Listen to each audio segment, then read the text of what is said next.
Yeah, you know, as the temperature starts to get a bit cooler, we want to stay warm, don't we? Well, so do the little critters. Coming up next, we're going to have some great things that you'd be looking out for to keep those critters out of your home. Stay with us. You're watching BT. Oh, yeah, and who wouldn't want to hang out in a nice, warm home, Mike, including Absolutely. the little critters, right? You get lots of calls right around this time of year. Tons. The last couple of days have been crazy. Suddenly it got cold, and they all want to go inside, find somewhere warm. Exactly. So our whole point is we're trying to keep them out of the house. What are some key areas we need to be looking out for? Well, actually, a lot of people are getting tankless hot water systems installed on their homes now, and what people can often forget to do is cap the vents, because they have to be vented. But little things like this, the last thing that you want is a squirrel living inside the vent system for your new tankless hot water. Yeah, we definitely don't want something like that. Let's talk about maybe the perimeter of the home. What kinds of, I guess, what we want to actually see. Keep foliage away. If there's anything along the side of the house, they're going to feel comfortable. They're going to hang out along the side of your home and be more likely to try and get inside it. Exactly. Now, what if you do have an area of, I guess, potential concern? What are we able to do here? I mean, we've got something here that looks like it needs to be patched up at some point.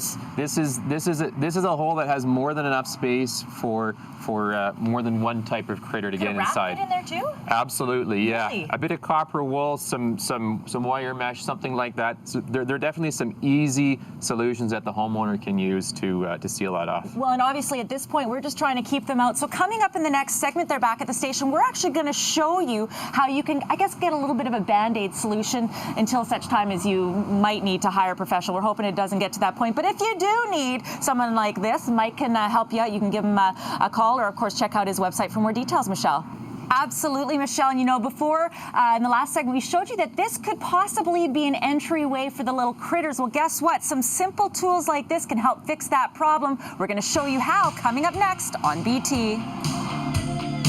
Exactly, trying to keep our unwanted guests out of the home. And I had someone on Facebook said, you're talking vermin, not necessarily people. We're talking about the little critters, right? Yes, absolutely. Yeah. Fuzzy little guys. Spots like this, they're definitely going to try and get into. And you were saying earlier, too, like it looks like such a small spot, but you could get something quite large through those little holes. So the point is we want to patch those up. You've got a great do-it-yourself fix-it project here. Yeah, so I've got some copper wool here. Copper is great because it's not going to rust, but it's a temporary fix. You can even use steel wool, something for washing your pots and pans with. And if you can just tuck it into that opening, it's great. It'll keep them out of there. One other thing that you can do as well. I mean, there's different options, but wire mesh is great too. So staple gun. This stuff can be sharp, so watch your hands when you're putting it up. I'm not left-handed. Does the size of the mesh matter? 1/4 inch is the best thing, because it can come in larger sizes, but they might be able to fit through it, and they're going to have a harder time getting their teeth into this as well. Good to know. Yeah. So how would you attach that then? So yeah, you're just going to try and make it look pretty if you can. Tuck it around the wood here, and then a couple of staples. Again, this isn't the prettiest thing, but it's kind of meant as a Band-Aid solution. Now, a lot of people have used that expandable foam as well. Does that work? Expandable foam is really just going to help keep the draft out of your house. Okay. Rodents will chew through expandable foam. So would you use the foam and then the mesh? You can foam it first and then mesh over top. Okay. Yeah. So again, it may not be the most aesthetically pleasing, but it's a good way to keep them out of the home in the time being, right? Call your contractor after they're out of the house and maybe make it look nice and pretty. Fantastic. Great tips from Mike. Of course, for more details on the work he does, you can go to the website there, Riaz. Thanks, guys. Great tips right there. Let's see what's coming up in the Live Eye. Yeah, I'm thinking, if you had cupcakes and everything, that's a great way to welcome human guests into your home. We don't want certain kind of guests in our home. We're talking about critters. Coming up next, top 3 tips to keep those little guys out of your home. Stay with us. You're watching BT.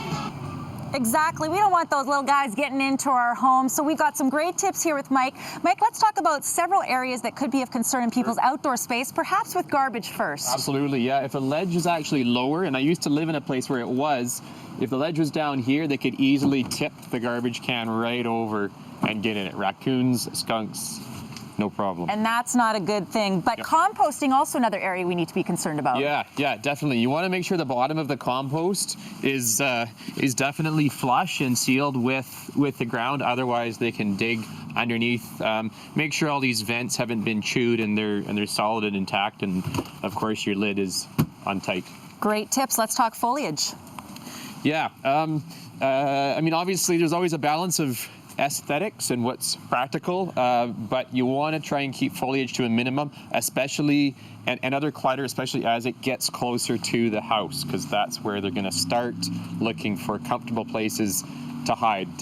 This stuff underneath the deck here is giving them a nice place to hide, so it might look kind of neat, tidy, and tucked away. There you go. Some great tips, of course. So it looks neat and tidy and tucked away, but it's a thing that you need to be concerned about and just keep an eye on. Absolutely. Excellent. Well, some great tips. The whole goal to keep the critters out of the house there, Michelle. But of course, if you do have a problem that you can't handle yourself, you can check out this guy's website. Thanks, Mike. Thank you. All right, sounds good. You critters get in the house and dry off. It's a wet one out there.